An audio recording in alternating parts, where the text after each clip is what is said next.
The importance of the girl child and the impact they make on the society cannot be overemphasized. On a daily basis, the girl child faces challenges as a result of gender-based violence, recognition, peer pressure, bullying, among others.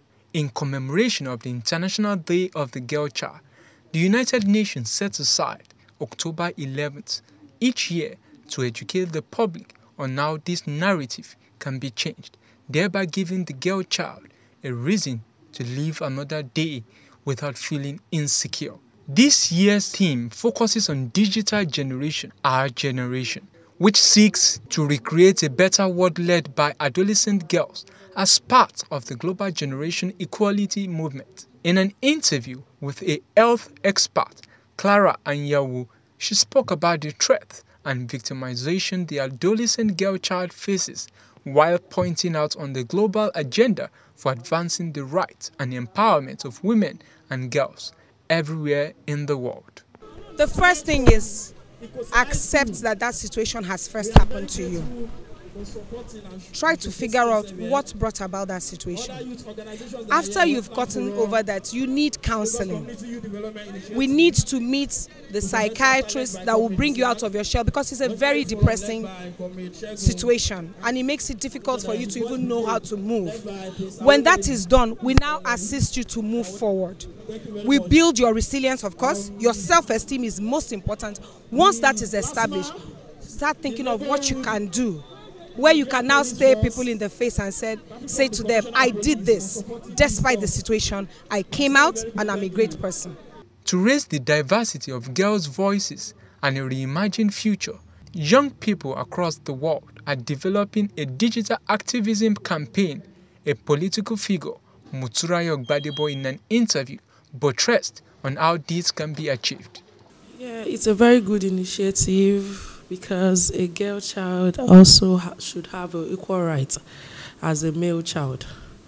So I'm also one of them.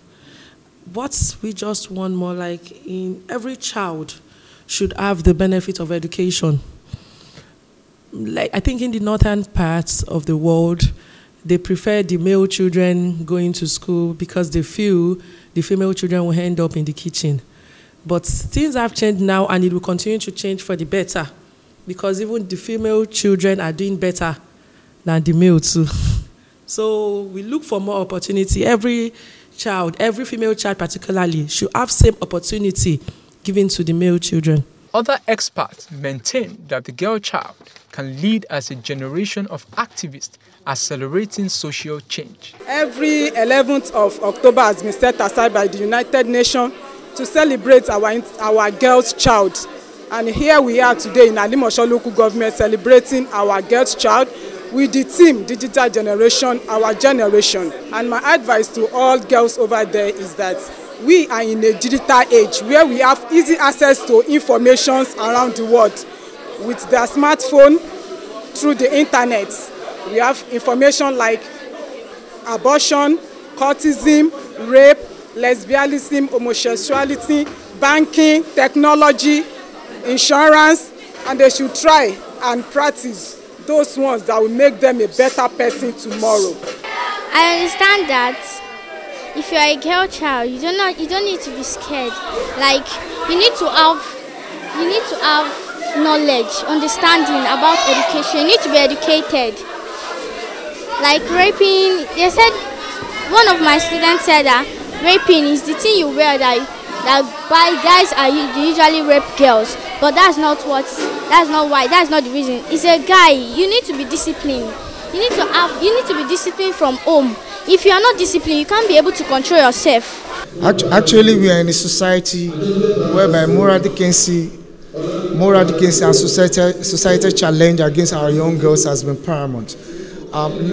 Setting aside a day for the young girls celebration or identifying, looking at the problem, it's an important thing for everyone, every parent in the world. We can't have a better society without seeing our young girls having the best equipment they could use as a tools in building their own character in the future, for life. It's very important because girls are builders of the nation. I mean, girls are people who would who transform into young adults that will become mothers. So if we do not raise resourceful girls, if we do not let the girls have a voice, then we would not be having resourceful mothers or resourceful women. And then if we don't have resourceful women who would raise resourceful children, then the nation is going to suffer for it.